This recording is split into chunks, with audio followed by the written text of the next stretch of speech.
살아계신 하나님 아버지, 감사와 찬송과 영광을 올려드립니다. 하나님의 은혜로 오늘도 새 생명을 주시고 새 날을 허락하시고 저희들을 은혜의 보좌 앞으로 아버지의 집으로 불러주시니 인도하시니 아버지 감사합니다. 아멘. 오늘 이 시간 하나님께서 주신 새날에 하나님께서 주시는 말씀으로 오늘 하루를 살아가기를 원하오니 성령 하나님 각 심령의 마음과 귀를 여셔서 아멘. 온전히 하나님의 말씀으로 교훈해 주시고 각 심령에게 꼭 필요한 레마의 말씀으로 임하여 주옵소서. 아멘. 전하는 종의 입술을 주장해 주시고 아멘. 듣는 모든 심령의 마음과 귀를 성령 하나님께서 주장하여 주옵소서. 아멘. 예수 그리스도 이름으로 축복하며 기도 올리옵나이다. 아멘. 아멘. 오늘 18장 전체의 말씀이라 좀 길긴 한데 일반적인 그 윤리 도덕적인 교훈, 우리가 딱 읽어도 알 수 있는 그런 교훈들은 읽고 지나가겠고 조금 생각을 하고 또 원문과 좀 다르게 표현되어 있고 좀 어렵다, 이거 좀 무슨 말인지 이런 부분의 말씀을 중심으로 보도록 하겠습니다. 자, 1절입니다. 우리에게서 스스로 갈라지는 자는 자기 소욕을 따르는 자라 온갖 참 지혜를 배척하느니라. 세 사람이 길을 가면은 그 중에 꼭 그 스승이 있다, 배울 점이 있는 사람이 있다, 이런 말을 제가 그 말씀을 드렸는데, 삼인행이면 필요하사라 뭐 이런 그 말씀을 드렸었는데 그거랑 비슷합니다. 이게 뭐냐면 우리에게서 스스로 갈라지는 자, 공동체의 중요성을 얘기하는데, 특히 교회는 공동체잖아요. 에클레시아라는 말 자체가 무리라는 뜻이 있다고. 밖으로 불러냄을 당한 무리, 이런 무리라는 뜻이 있단 말이에요. 그래서 신앙생활은 다른 그 샤머니즘이나 토테미즘 같은 무속 신앙들은 혼자 가서 돌을 닦는 거예요. 부처도 이렇게 절도 약간 그런 느낌으로 혼자 가서 돌 닦는 거예요. 혼자 빌고. 그런데 이 교회는 그렇지 않아요. 공동체죠. 근데 여러분, 공동체가 쉬워요, 어려워요? 성격 다 다르지, 먹는 거 다 다르지, 뭐 자고 일어나는 거 하여튼 다 달라요. 근데 왜 하나님께서 그렇게 하셨을까? 말 그대로 나의 모습을 좀 고치라는 거죠. 여러 사람과의 관계 속에서 좀 깎고 다듬고 하라는 거죠. 여러분, 왜 오늘날은 그러지 않습니다. 왜? 바뀌었기 때문에. 기준이, 우리가 흔히 말하는 문화라는 거는 시대마다 계속 바뀌어요. 옛날 어르신들이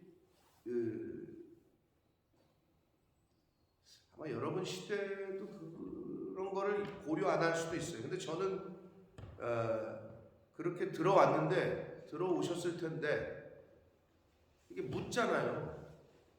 며느리나 사위 될 사람에게 물을 때 가장 먼저 호구조사하는 게 뭐예요? 형제가 어떻게 되나? 이렇게 물어요. 여러분, 그걸 왜 물었을까요? 김경희 시장님, 그런 거 들어보셨어요? 그거 왜 묻죠? 어르신들이 그럼? 그 묻는 이유가 뭐죠? 뭐 그런 걸 저거랑 똑같은 거지. 양친이 다 살아계시나? 아니, 그걸 굳이 왜 물어? 아버지가 돌아가셨건 어머니가 돌아가셨건 뭐 이혼을 했건. 근데 그걸 묻는 이유가 뭐냐? 편부의 가정에서 자라면 조금 이렇게 갸우뚱한단 말이에요, 옛날 어르신들이. 그리고 저 외동입니다. 그럼 옛날 어르신들이 좋아했어요, 싫어했어요? 모르세요, 그런 거? 김현수 권사님, 좋아했어요, 싫어했어요? 옛날 어르신들이. 이유가 뭐죠?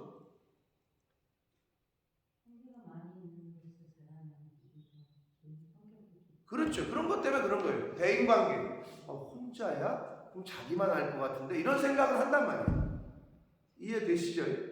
그게 혼자만 이렇게 있으면 다른 사람들과의 관계성 속에서 해본 적이 없기 때문에 어르신들이 그거를 좀 봤다고. 근데 요즘은 어때?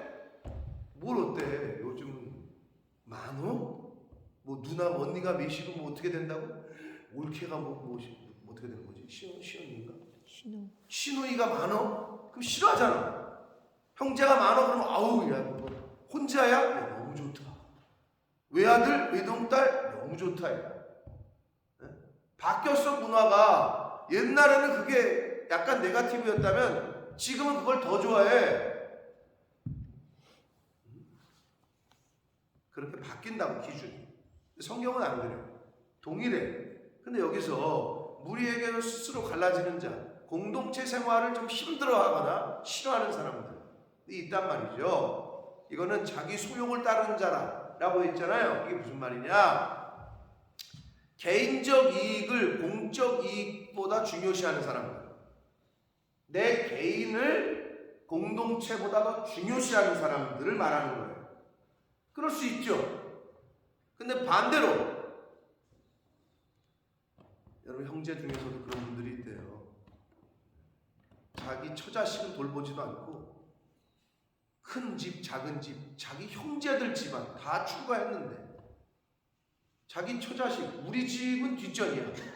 그런데 다른 형제들, 조카들까지 다 챙겨. 이런 사람들이 있어요. 그럼 그것 때문에 갈등하는 사람들이 있더라고. 네? 요즘 그런 사람들이 좀 드물긴 한데 왜? 내가 먼저인데 내 새끼가 먼저고 그런데 자기 집안은 안 돌보고 그렇게 형님 내가 어렵잖아. 동생 내가 어렵잖아. 이런 성격의 소유 이런 분들이 좀 있긴 있더라고요. 살다 보면 들어보면. 여기서 말하는 자기 소욕을 따르는 자라는 것은 공동체 이익보다 내가 먼저인 사람들. 사적 이익이 먼저야. 여러분 이게 중요한 게 이거 뭐 교회를 봤을 때 교회가 먼저냐 내가 먼저냐 이거를 따져야 되는데 성경에서 뭐라고 말씀하시냐? 하나님의 창고를 먼저 채우라. 이런 말씀이 있다. 근데 이제 이게 신앙에 따라 다 다른 거죠. 이게 이제 우선순위야. 우선순위. 그래서 하나님은 그걸 보신다는 거야. 하나님께서. 그러니까 여러분이 그걸 잘 분별하셔야 돼요. 그러면 어떻게? 물질이 있는 곳에 마음이 있다 그랬다. 그래서 여러분 그게 가장 우리의 하나님 앞에 기준이 되는. 교회 다 똑같이 마음은 다 있지. 마음이 있는데 마음이 있는 곳에 물질이 있는 건데 이걸 분별하지 못하는 분들이 있어요. 그 물질의 연단을 잘 통과하지 못하시는 분들이 있어요. 근데 이게 통과가 안 되면 다음 단계로 가기가 어려워요. 늘 말씀드리지만. 근데 그거를 훈련을 하셔야 돼요. 그래서 어린아이들 왜 헌금 내는 거 훈련시키고 아이들 취직해가지고 너 첫 예물은 하나님 거다. 이런 말을 부모가 해줘야 돼요. 근데 그걸 훈련을 안 시켜. 얘기를 안 해. 그러면 그거는 자식에게 좋은 게 아니라니까. 그거를 분별해야 돼요. 그래서 여기서 무리에게서 스스로 갈라지는 자는 자기의 소욕을 따르는 자라고 말씀하고 있고 온갖 참 지혜를 배척하는 자다라고 말씀하고 있습니다. 미련한 자는 명철을 기뻐하지 아니하고 자기의 의사를 드러내기만 기뻐한다. 그렇죠? 미련한 자는 이렇게 권고받는 거, 책망받는 거 싫어해요. 지혜로운 말을 듣는 거 이거 싫어해. 왜요? 미련하니까.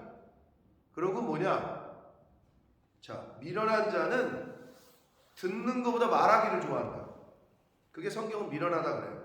그래서 자기의 의사를 드러내기만 기뻐해. 그러니까 남의 얘기는 잘 안 들어. 그러면서 목소리 큰 사람들이 있어. 자기 얘기만 계속해. 그리고 자기 얘기가 관철이 안 됐을 때 이게 우라통이 터지는 사람들이 있어.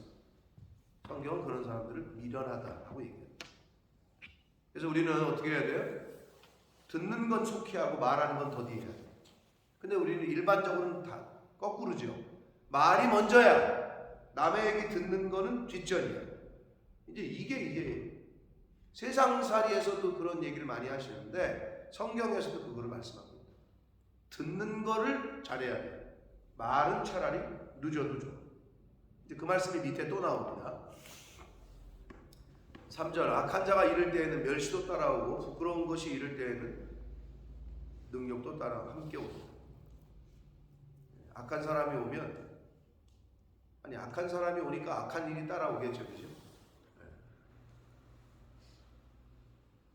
미련한 사람이 오면 미련한 사람과 함께하면 그 미련함 때문에 부끄러운 일도 당하겠죠. 그죠? 악한 사람과 함께하면 그 악한 사람 때문에 어려움도 당하겠죠. 그렇죠? 그러니까 악한 사람이 올 때에는 멸시도 따라오고 부끄러운 것이 올 때에는 이를 때에는 능력도 함께 옵니다. 금묵자흑이에요. 금묵자흑. 검은 걸 가까이 하면 검어지게 돼 있어요. 반대로 빛을 가까이 하면 사람이 빛나게 돼 있어요. 4절 봅니다. 명철한 사람의 입의 말은 깊은 물과 같고 지혜의 샘은 솟구쳐 흐르는 내와 같다. 명철한 사람, 지혜로운 사람에서 나오는 말은 깊은 물과 같고 지혜로운 샘은 솟구쳐 흐르는 내와 같다. 즉 풍부하다는 거예요. 깊은 물, 얕은 물이 아니라 깊어. 생각이 깊고 이 얘기를 들어보면 여러분 저 사람 생각을 많이 했네. 저 사람은 오랫동안 말 그대로 고민하고 심사숙고해서 하는 말인지 아니면 그냥 가볍게 내뱉는 건지 장난스럽게 그냥 아무 생각 없이 툭 던져. 근데 듣는 사람은 그것 때문에 상처를 받아. 내가 이 말을 했을 때 이거를 저 사람이 좀 그렇지 않을까?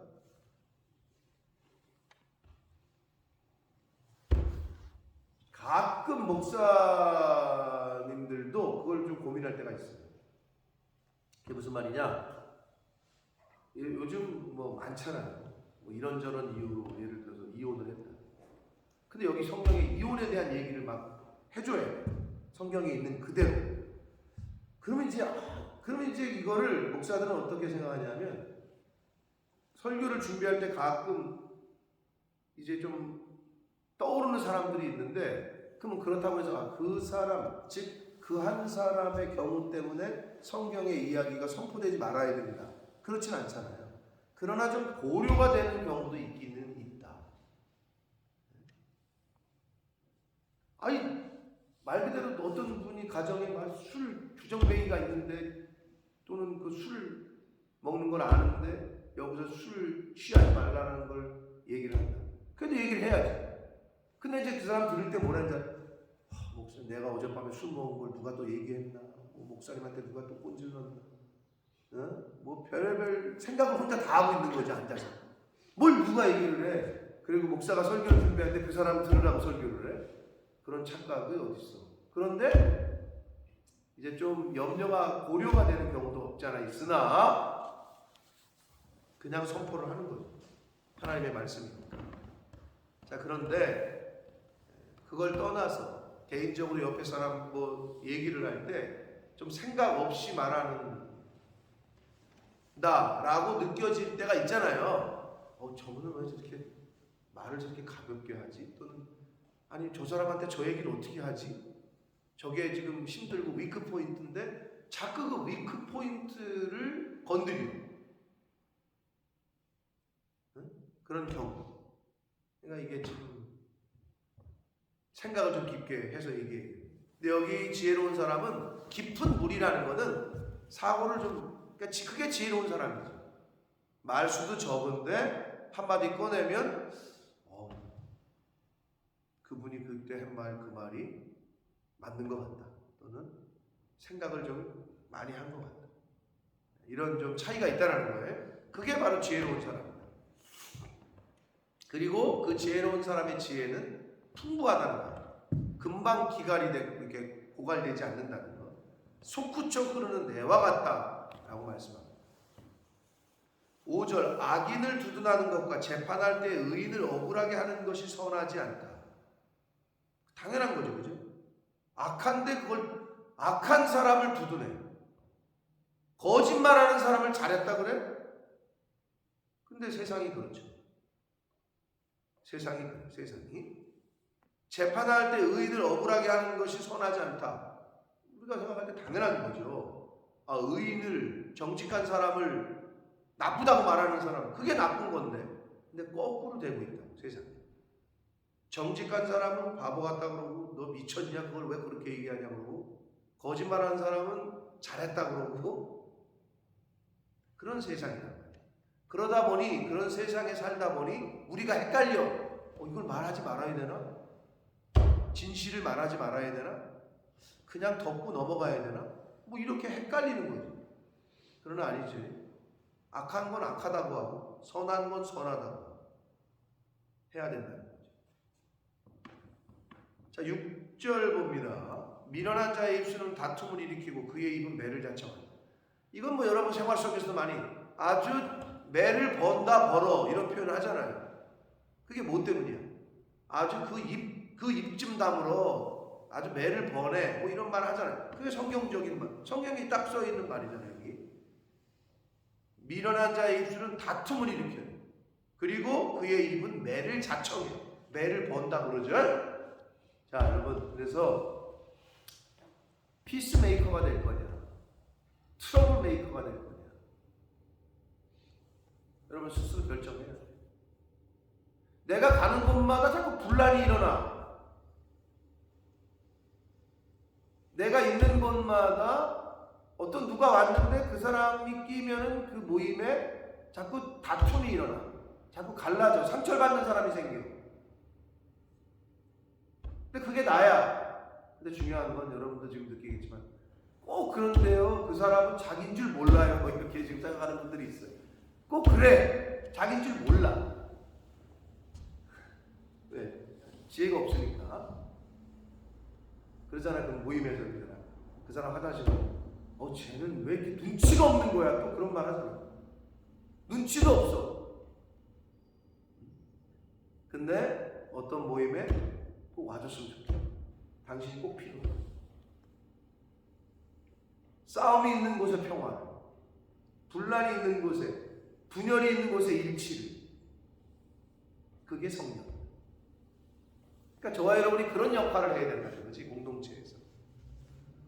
근데 막 누가 오면은 막 이렇게 막 이렇게 모여 있다가도 막 흩어지고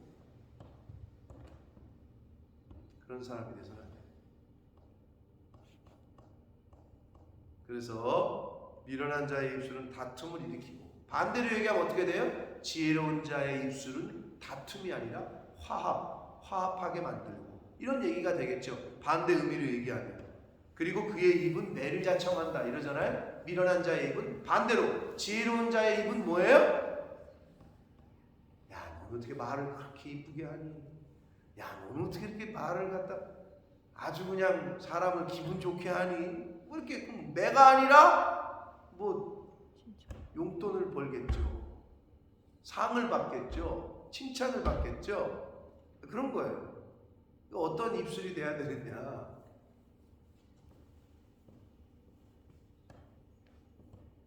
7절과 같이 연결되는데, 미련한 자의 입은 그의 멸망이 되고 그의 입술은 그의 영혼의 그물이 됩니다.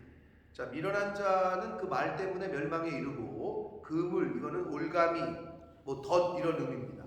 그 말 때문에 망한다는 거예요, 한마디로. 잠언에서는 거의 한 장마다 그 말에 대한, 입에 대한 중요성을 계속 강조하는 것 같아요. 잊을만 하면 또 나오고, 잊을만 하면 또 나오고. 네, 그만큼 두 가지예요. 저를 보세요, 여러분.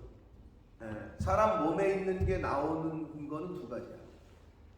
말 그대로 나오는 게 뒤로 나오는 거. 그건 차라리 깨끗해. 똥이 더러운 게 아니야. 보이지 않는 입에서 나오는 게 더러워. 말이 밑으로 나오느냐 위로 나오느냐. 근데 이 입이 더 더럽다는 거야. 똥은 소화 잘 되고 그건 괜찮은 거야. 똥을 잘 싸는 건 은혜야. 복이야. 근데 이 입에서 나오는 거는 똥이 사람을 죽일 수도 있고 살릴 수도 있질 않아요. 근데 성경은 입에서 나오는 게 사람을 죽일 수도 있고 살릴 수도 있다고 얘기해. 그러니까 그만큼 중요하기 때문에, 그러면 그만큼 위험하기 때문에 성경은 계속 얘기하는 거야. 이 말에 대해서. 왜? 말이 영이기 때문에. 이 속에 있는 것이 나오는 거기 때문에, 마음에 있는 것이 나오는 거기 때문에 그만큼 중요해요.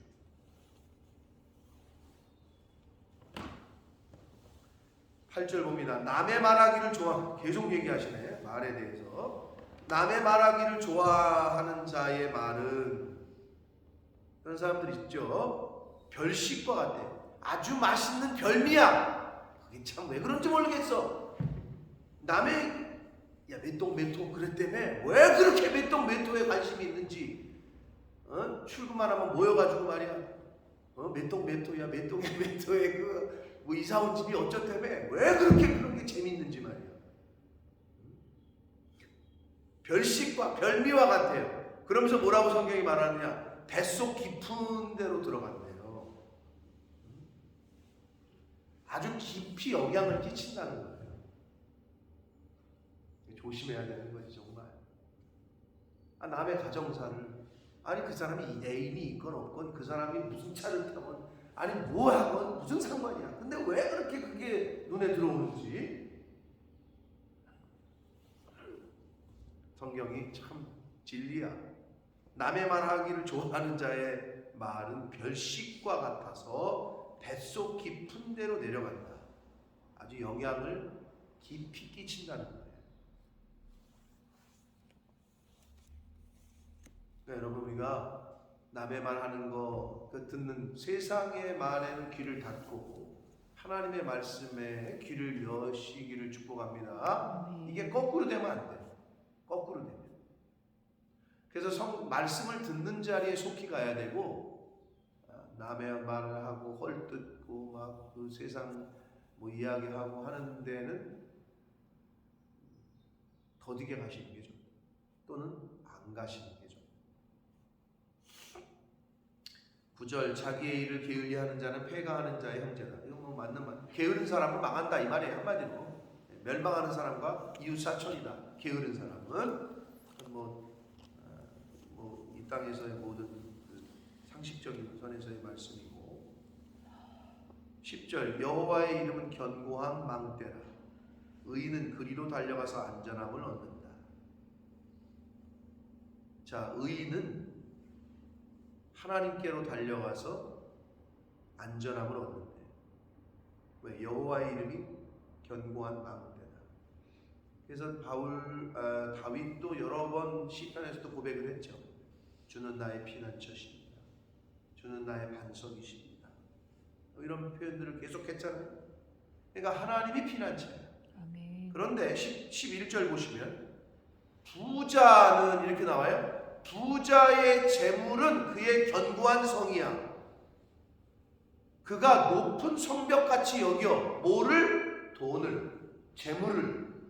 그래서 세상 사람들은 어디로 피신하려고 그래요? 재물로. 돈이 많아야 안전하다고 느끼는 거지. 여러분, 도둑놈이 돈 많은 집을 털겠어요? 돈 없는 집을 털겠어요? 도둑놈이 롤렉스 차고 있는 사람을 노려요? 도둑놈이 강도가 샤넬백 들고 있는 사람을 노려요? 동대문표를 노려요? 어떤 게 안전한 거야? 천만의 말씀. 돈이 많으면 많을수록 근심이 쌓이고 걱정이 쌓이고 강도의 위험이 있어요. 당연한 거죠. 착각을 해. 돈으로 자꾸 자신의 안전을 삼으려고 그래. 아무리 돈 많은 사람도 암으로 죽습니다. 아유, 진짜 어떻게 보면 여러분 뭐 다 아시는 허참 씨 있잖아요. 가족 오락관 허참. 저 너무 일찍 가셨어. 이제 뭐 70 넘으신 것 같던데 어제 그제 가셨는데 가나무. 뭐 아무리 여러분 명예나 권세나 돈이 많아도 막을 수가 없어요. 그거는 하나님이 오라 하시면. 여러분 착각해서는 안 돼. 세상은 착각해 그렇게. 근데 여러분, 저와 여러분도 그렇게 착각해서는 안 돼. 생사는 하나님에게 있는 거예요. 아멘. 네. 근데 우리는 거기에 착각해서는 안 돼. 근데 부자는 재물을 견고한 성으로 여긴대잖아요. 그래서 부자가 하늘나라 들어가기가 어렵다는 거예요. 부자의 재물은 견고한 성이에요. 높은 성벽같이 여긴대. 야, 이 정도 성벽이면 어떻게 누가 넘어오겠냐? 잘 넘어가지 바이러스는. 전염병은 아주 그 성벽이 아무리 높아도 잘 넘어가. 나쁜 바이러스 그거 어떻게 자기가 막겠어? 못 막어. 그런데 의인은 하나님께로 달려간대. 할렐루야. 아멘. 왜? 거기가 가장 안전한 피난처야. 아멘. 12절 사람의 마음의 교만은 멸망의 선봉이요 겸손은 존귀의 길잡이다. 11장에서도 나타나고 계속 같은 비슷한 말씀들이 계속 나옵니다. 마음의 교만이라고 그랬어요. 멸망의 선봉이야. 교만은 우리가 이렇게 외우는데 앞에 사실 수식어가 있어요. 어떤 교만이냐? 육체의 교만은이라고 성경이 말 안 하고 있어요. 마음의 교만. 결국 영의 교만은 이런 뜻이잖아요. 마음이 영이라고 했어요. 마음이 교만하게 되면 하나님께로 향하지 않아요. 그러면 멸망하는 자리에 1번에 쓰는 거야. 그렇게 보시면 돼요. 그리고 마음이 겸손은 이것도 사실은 마음의 겸손은 이렇게 되는 거죠. 그러면 그 겸손은 마음이 겸손한 사람은 존귀의 길잡이다. 마음이 겸손한 사람은 하나님이 높이셔요. 하나님이 높이셔요.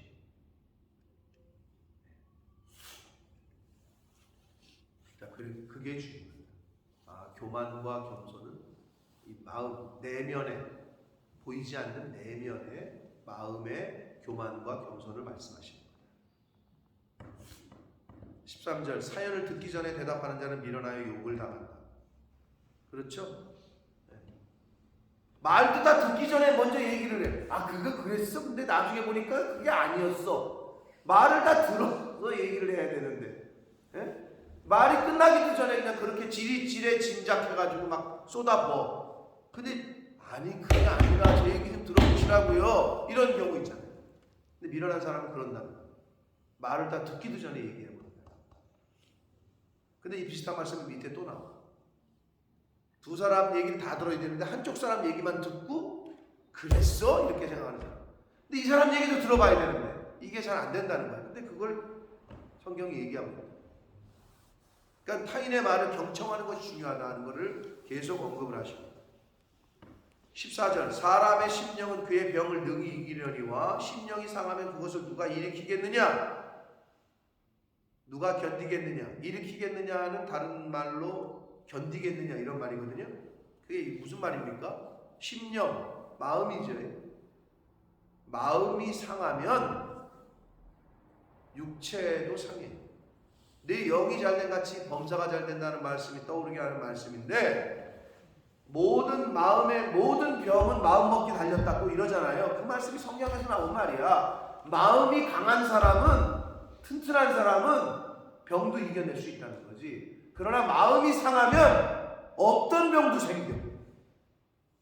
마음이 상하고 근심이 쌓이고 마음이 병들면 육체에 없던 병도 생긴다. 그래서 요즘 의학자들이 그러잖아요. 도대체 암 스트레스다.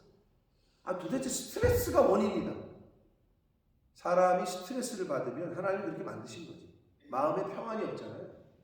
그럼 이 몸속에서 이상한 것들을 만들어내는 거죠. 나쁜 것들이 분비가 되고 그러면서 암이 왜 생기는지 아직 잘 모르잖아요. 뭐 음식 때문이다. 뭐 음식도 연관이 있겠지. 막 이상한 뭐 하나님이 만드신 원래 그런 뭐 유기농이라는 표현이 나왔는데 아니 옛날에 유기농이라는 표현이 어디 있었어요? 다 유기농이지. 다 자연산이지. 근데 이게 양식이 뭐야? 자, 내추럴 반대 컬처, 문화. 사람들이 만들어내는 것들로 인해서 구별이 되는 거라고. 원형과 오리지널과 이미테이션과. 근데 이게 모든 전반적인 분야에 다 이제 생기게 된 거죠. 그러니까 이상한 병들도 생기기 시작한 거죠. 여러분 그런 의미에서 계산법이 틀렸겠지. 무드셀라가 969세 살고 무슨 뭐 아브라함이 몇백 세를 살고 안 믿겨지죠. 왜? 우리가 그렇게 사는 사람이 없으니까. 그렇죠? 사람이 죄를 지면서 악해지면서 수명도 계속 왜? 하나님 원래 오리지널의 그때로 그런 자연 속에서 살았으면 그렇게 살았을 것 같아요. 근데 계속 뭐 이상한 뭐 만들어내면서 뭘 조합시키고 뭐 어떻게 유전자들을 막 저거를 해내면서 사람이 계속 이제 없던 병도 생기고 뭐 그렇게 되는 거예요.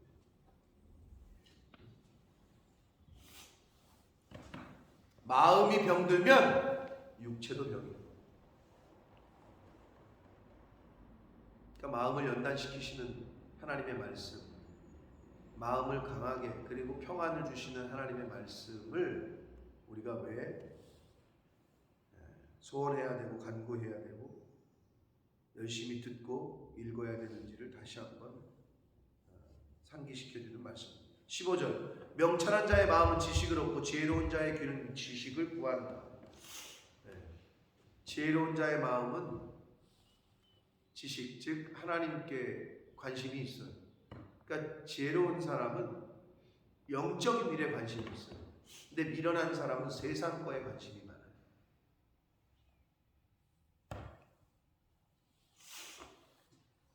그 말씀입니다. 15절은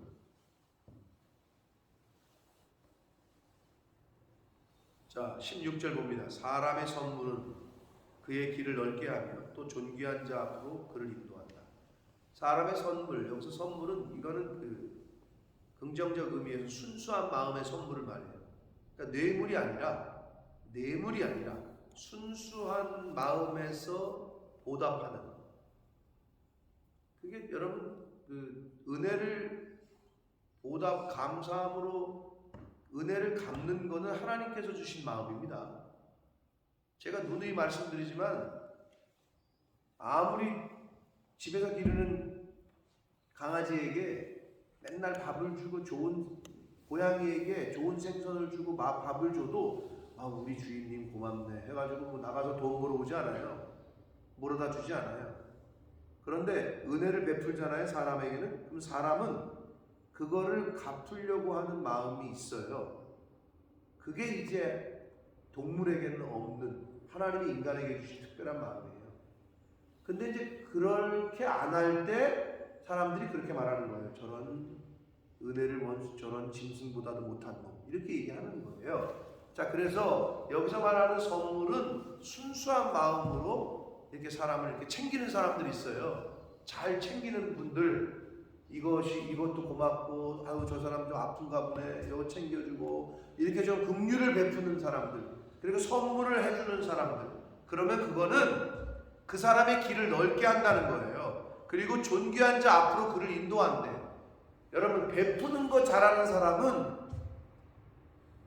사람들이 주변에서 칭찬도 많이 하고 귀인도 만나게 되는 거예요. 하나님이 그렇게 하신다는 거예요. 적절한 때에 적절한 사람을 붙이셔요. 네? 긍휼과 은혜를 베푸는 사람. 근데 여러분 생각해 보세요. 자기만 알고 베풀 줄 모르고 이러는 사람은 여러분들 꼴 보기 싫고 가까이 하기 싫죠? 하나님도 똑같아요.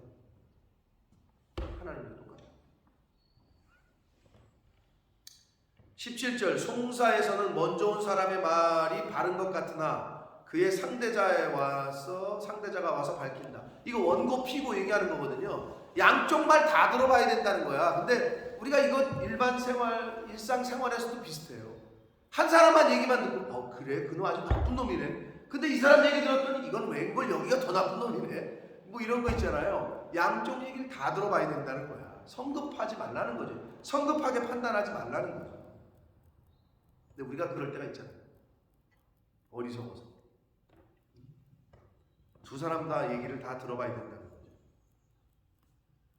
18절 제비 뽑는 것은 하나님께 판단을 맡기는 걸 얘기하는데 다툼을 그치게 하여 강한 자 사이에서 해결하게 한다. 즉 하나님께 맡길 때, 하나님이 개입하실 때 서로 다투고 싸우는 거를 막으신다는 거예요. 해결한다는 거예요. 그래서 제비 뽑기라는 그 형태는 구약에 보면 그 결과가 전적으로 하나님의 섭리임을 믿고 순종한다는 전제가 있는 거예요.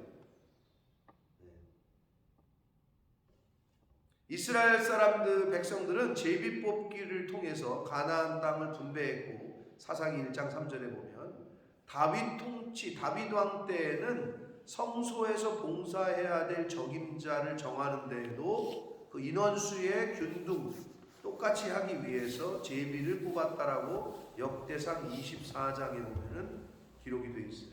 그러니까 구약 시대에는 이걸 많이 썼어요. 오늘날에도 쓰긴 쓰죠. 가끔 어떻게 판단해야 될지, 야 제비 뽑아 이러잖아요. 그 말이 뭔 말이냐? 야 하나님께 맡기자 이런 의미다 라고 보시면 돼요. 그래서 어느 교단에서는 하나님을 믿는다고 하는 교회의 총회에서 맨날 그 서로 싸움하고 누가 회장되느냐 막 똑같이 국회의원들처럼 선거판이 막 더러워지고 돈 쓰고 이러니까 제비 뽑읍시다 이랬던 교단이 있어요. 그런데 우리가 흔히 말하는 정통 메이저 교단에서는 그걸 안 하고 조그만 교단에서 왜 메이저에서는 그걸 안 하는지 모르겠어요. 뭐 다 이유가 있겠죠? 절대 제비 뽑기 안 한다고. 그냥 선거를 하지. 근데 제비 뽑기가 사실 어떻게 보면 뭐 지탈이 없는 거예요. 근데 아까 말씀드린 대로 이거는 하나님의 섭리라는 믿음과 전제가 있어야 됩니다. 그게 없으면 할 수가 없어요.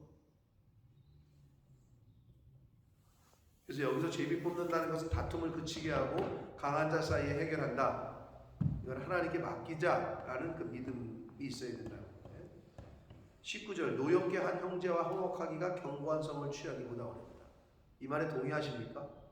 왜 이런 말씀을 하셨는지 그만큼 어렵다는 거예요. 이러한 다툼은 산성 문비창 같다. 어떻게 이렇게 표현을? 사람의 마음이 한번 닫히잖아요. 보이지도 않는 그 문을 열기가 어려워요. 한번 닫히면. 그래서 오죽하면 그런 말이 생겼을까? 저런 바늘로 찔러도 피 한 방울 안 나올 사람이라고. 저 사람은 바늘로 찔러도 피가 안 나. 아니 어떻게 바늘로 찔는데 피가 안 나와? 그만큼 아주 그냥 냉철하다는 거, 아주 그냥 얼음장 같다는 거지. 한번 닫힌 마음의 문을 열기가 어려워. 눈에 보이는 문은 닫혀 있으면 깨 부수기라도 해야지. 어떻게 뭐 부숴서 그냥 열기라도 하지. 이거 눈에 보이지 않는 마음의 문은 부술 수도 없어. 그러니까 그러기 전에 잘 해야 된다. 서로 다투지 말고 노엽게 하지 말고. 20절 사람은 입에서 나오는 열매로 말미암아 배부르게 되나니 곧 그의 입술에서 나오는 것으로 말미암아 만족하게 된다. 말 한마디로 천냥빚을 갚는다라고 옛날 조상들이 얘기했어요. 그 말씀이에요. 그러니까 말이 얼마나 중요합니까? 그렇게 힘들어도 말 한마디 고마워, 내가 미안해, 이런 말 한마디면 그냥 끝난다는 거예요. 근데 그 미안하다는 말을 먼저 안 해요. 영국 사람들은 그게 굉장히, 제가 어떻게 와서 보면 느낀 거는, 처음 와서 뭐 여러분도 느꼈겠지만 얼마나 잘합니까? 시도 때도 없이 땡큐, 뭐 쏘리, 땡큐 쏘리, 이거는 굉장히 기독교적인 바탕이 있는 나라라는 거예요. 감사와 미안함을 계속 입에 달고 살아. 근데 우리나라 사람은 내가 왜 미안해? 이런단 말이에요. 네? 아니 그 사람이 문 잡아준 걸 내가 왜 고맙다고 그래야 돼? 문 잡아주잖아요. 당연하듯이 그냥 쑥 지나가요. 그게 차이야 아직도. 근데 여기는 뭐만 하면 땡큐, 뭐만 하면 쏘리. 그걸 잘해야 돼요 사실. 그 말 한마디가 다 끝나게 한다. 근데 이게 부부관계에서도 그게 잘 안 되지. 부모와 자식 간의 관계에서도 그게 잘 안 돼. 왜 쓸데없는 고집이 생기는지 말 한마디 해주면 될 건데 그게 옛사람의 그게 뒷선. 그걸 고쳐야 돼. 21절 죽고 사는 것이 혀의 입에 달렸다. 혀를 쓰기 좋아하는 자는 혀의 열매를 먹을 거다. 사람의 운명은 생명은 어떻게 보면 양식에 달려있는 게 아니라 입술의 말에 달려있다. 그래서 여러분 그 말이 중요하다 그랬잖아요. 예의 못난 놈아, 예의 빌어먹을 자식아, 예의 나가 다리 몽둥이 뿌려 먹을 나가 돼질 자식아. 그 말은 저주라니까. 그 말을 듣고 자라는데 어떻게 뭐가 잘 돼 자식이.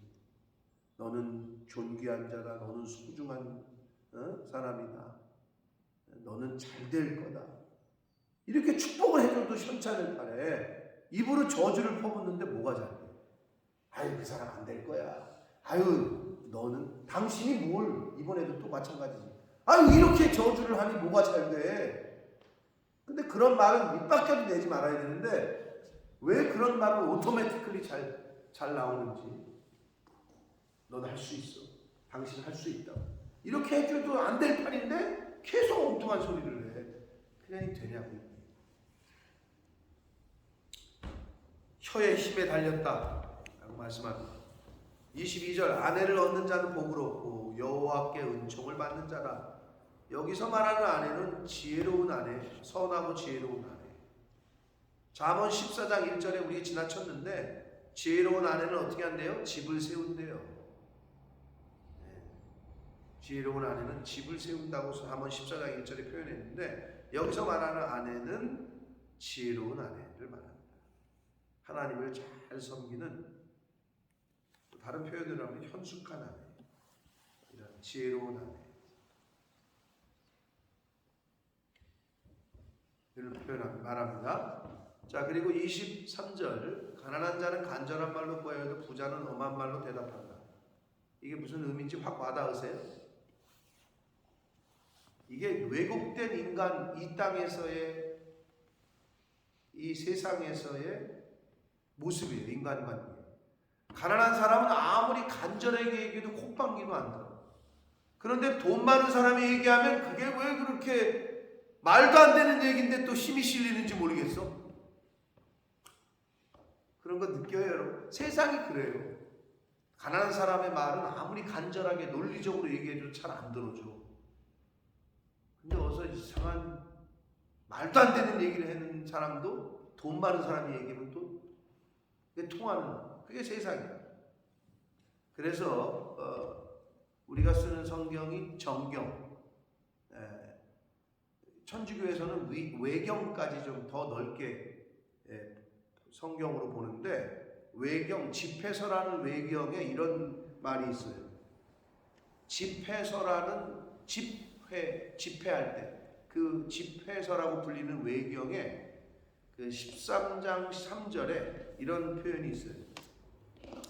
부자는 잘못을 해놓고도 큰 소리 친다. 위협하지만 가난한 자는 잘못을 당하고도 사정해야 된대. 아주 여러분 딱 이해가 되죠? 부자는 지가 잘못해놓고도 큰 소리 친대. 그런데 가난한 사람은 잘못을 당하고도 사정을 해야 돼. 뭐가? 세상이 그렇다. 그러니 너희들은 그러면 안 된다라고 교훈하고 있는 거야. 그렇게 해서도 안 되고 그거를 용납하지도 말아라. 이런 교훈의 말씀. 여러분 고개가 끄덕여지잖아요. 세상이 그렇잖아요. 아니 당해놓고 그런데도 가난한 사람은 빌어야 돼. 아니 왜 빌어? 내가 잘못한 게 없는데. 그리고 부자는 지가 잘못을 해놓고도 큰 소리를 쳐.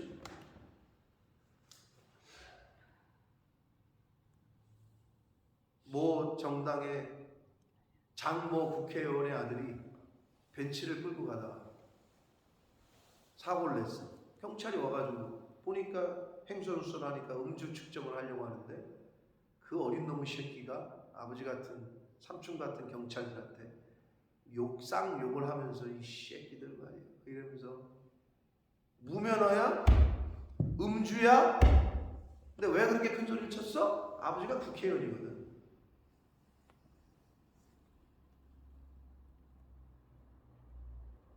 그게 세상이야.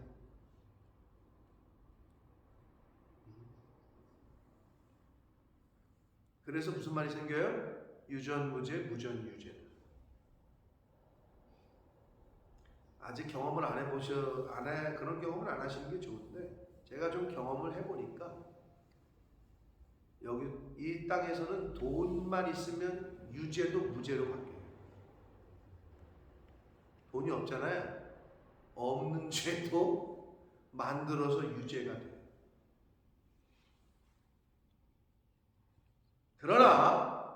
그러니까 돈을 벌어야 되겠다가 아니라, 그러나 하나님이 다 보고 계시고 하나님이 다 계수하고 계시다. 하나님이 심판하시고 그게 두려운 거지. 마지막 절 봅니다. 많은 친구를 얻는 자는 해를 당하게 되거니와 어떤 친구는 형제보다 친밀하다. 양보다 질이라는 거예요. 여러분 친구 많아요? 근데 진짜 어려울 때 도와준 친구가 있어요? 근데 정말 어떤 친구는 내가 정말 어려운데 형제도 돌아보질 않아 나를. 그런데 돌아봐. 그 친구가 누구야? 예수 그리스도. 아멘. 그래서 성경에 예수 그리스도를 나의 참 좋은 친구, 예수보다 더 좋은 친구 없네 이런 표현을 쓴 거예요. 왜? 그 예수라는 친구는 친구를 위해서 목숨을 버렸거든. 그러면서 그렇게 말씀하셨거든. 친구를 위하여 목숨을 버리는 자보다 더 큰 사랑이 없다. 여러분을 위해서 죽어줄 친구가 있어요? 죄송하지만 부모도 어렵다니까.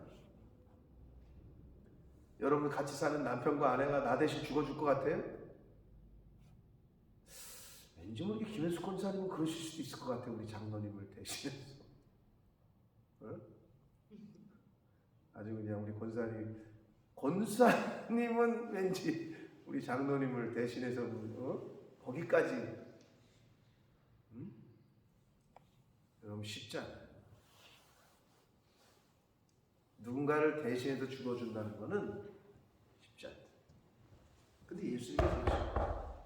여기서 말하는 확장을 시키는 거기서 말하는 친구, 어떤 친구는 예수님인데 실제로 인간관계 삶 속에서 양보다는 질이고, 그리고 그런 친구들을 잘 사귀어야 된다는 거고, 그런 친구들이 영적으로는 예수님이고, 그 친구가 여러분 왜 같이 사는 부부를 가끔 동반자, 함께 늙어가는 친구 이런 표현을 쓰느냐. 그런 친구가 가장 가까운 친구가 부부기 때문에 그런 거예요.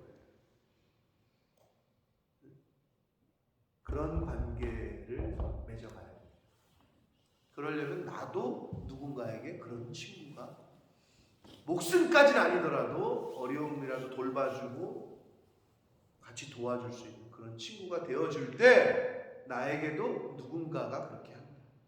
나는 베풀지 않는데 누군가가 나에게 베풀기를 원한다. 그런 도둑놈 심보가 어디 있습니까? 사랑하는 성도 여러분, 성경의 가르침의 진리 중에 가장 첫 번째, 모든 인간 세상에서의 원리 원칙 뭐예요? 뿌린 대로 거두. 잘 뿌리셔야 돼요. 뿌린 대로 거둡니다. 기도하겠습니다. 살아계신 하나님 아버지, 감사와 찬송과 영광을 올려드립니다. 오늘도 새날 주시고 하루를 시작하며 하나님의 말씀을 이렇게 함께 나누게 해주시니 감사합니다. 아버지 하나님, 하나님의 말씀이 진리고 왜 영원한지 말씀을 듣고 읽고 배울 때마다 느끼고 느낍니다. 아버지, 이 진리의 말씀을 늘 가까이 하게 해주시고 배우게 해주시고 듣고 읽고 배우는 것으로만 그치는 것이 아니라 우리의 행동에, 우리의 삶에, 우리의 인격에, 우리의 성품에 적용시켜서 내 안에 있는 옛사람의 모습, 말씀을 알기 이전에, 예수를 믿기 이전에 그러한 모습들은 하나님 하나하나 뿌리 뽑게 해주시고, 주여. 이제는 내 안에 말씀이 살아 역사하실 수 있고, 아멘. 오직 내 안에 예수 그리스도가 살아 역사하실 수 있도록, 나는 죽고 예수로 사는, 나는 죽고 말씀이 사는 주여. 그러한 삶을 사는 저희들 모두가 되게 하여 주옵소서. 아멘. 예수 그리스도 이름으로 축복하며 기도 올리옵나이다. 아멘.